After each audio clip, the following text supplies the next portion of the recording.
is Daniel Kahane, perhaps the youngest of the group, but one of the most outstanding of my students, a young man who applied himself during the time that he had, I think, all three of the children while you were learning for Smicha. So that gives you an idea of how busy his life was. Nevertheless, he continued his studies, and he's a tremendous example in his family and in his community. Please.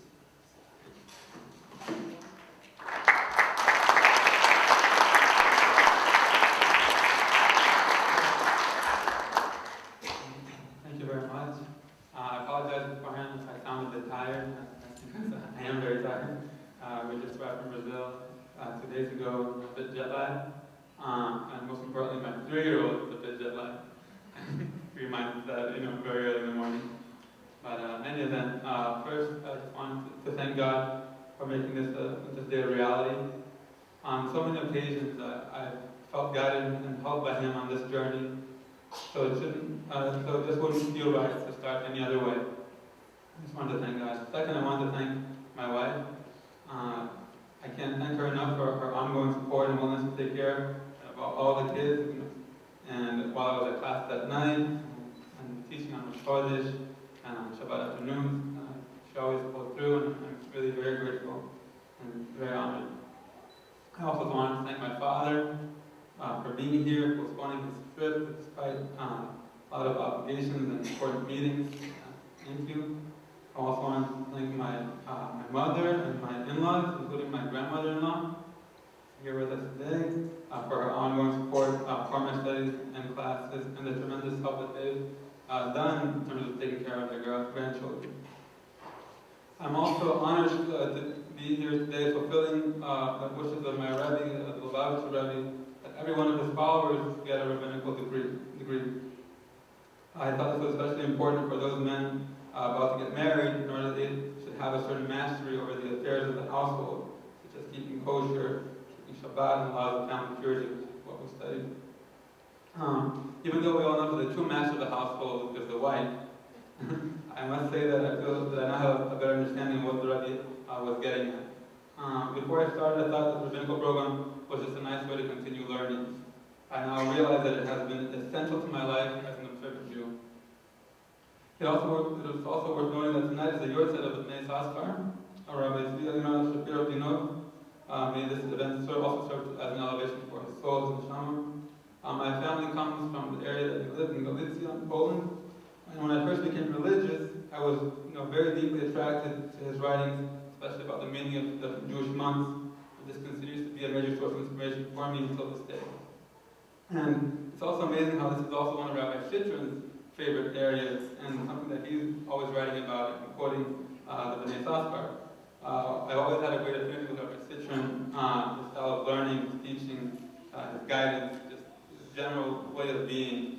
I'm sure not the only one, but in that sense, I feel that I have on my Rav, my Rebbe, my teacher. On that note, I want to thank Rabbi Shitron for his incredible patience, his clarity, as well as his very concise explanations and rulings. Not only were vast and often very complex topics taught in a straightforward, concise manner, but also all sorts of practical day-to-day dilemmas were given a thorough and complete answer once and for all. So we'd get on a topic, and all of a sudden other questions would come up, and he'd, have everything on his fingers, and really, change our lives. And there was an aspect of the class regarding these questions and answers that you really felt that you were doing the practical side of Rabbanus, of being a rabbi, which we call shimush. So for that, I'm also very grateful. Just being around Rabbi Shitron, seeing how he would answer these questions that we would relentlessly throw at him every couple of minutes, made a big impression on all of us. And you could see that as the program progressed, after every test, you could see how much we've improved. It was really incredible. It was very, very obvious how things were progressing. And regarding the test, also, I wanted to thank Rabbi Bosner, who gave the test. And just being around him too, he had such an aura about him.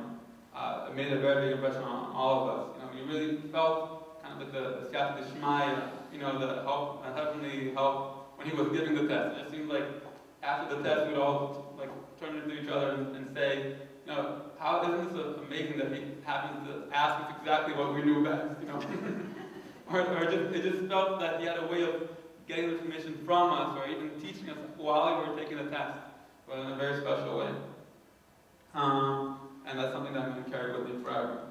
Finally, this might sound a little bit strange, but I also want to thank my job with the U.S. government for allowing me to take the time off I needed to complete the program. We live in a great country, real Malchus Chesed, a kingdom of kindness. And I saw it firsthand working at the U.S. Department of Health. I hope that this ordination will help me in our work as Jews and as emissaries of the Rebbe to continue to elevate this country and the whole world, so that we can finally bring forth an era of true redemption with the coming of Mashiach. In conclusion, the Rambam, Maimonides, and Hilchos Melachim, and a lot of kings, he gives 3 reasons for why one is allowed to leave the land of Israel. One is to get married. The second one is to study Torah in a better way, such as with a more appropriate teacher or Rebbe. And the third, for financial considerations, such as making a living.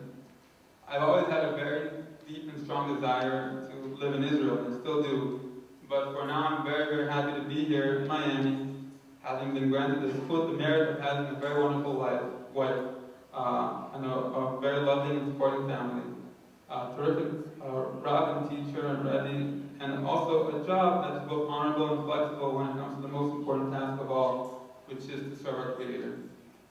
Finally, I want to thank all of you very much for being here today on this special day. As a friend of mine put it, and it really is a very special day for us. It actually feels kind of like a bar mitzvah. There are new responsibilities now, just like a bar mitzvah boy has. But more than that, there's an understanding that all the work that was put into making this day happen is not just about the day itself, but about a hope that these preparations will have a lasting impact, leading to even greater accomplishments in the future. Hopefully, this is, like Rabbi said, it's going to the beginning, a drop in the bucket, a drop in the sea of Torah, which is out there to be learned and enjoyed. On that note, as my first piece of rabbinical advice for each of you, especially for those that are still undecided about it, my advice is this: dive in. Dive into the sea of Torah. There's water for all of us. Dive in, ride the wave, and let the current take you home. And I will guarantee that you will not be disappointed.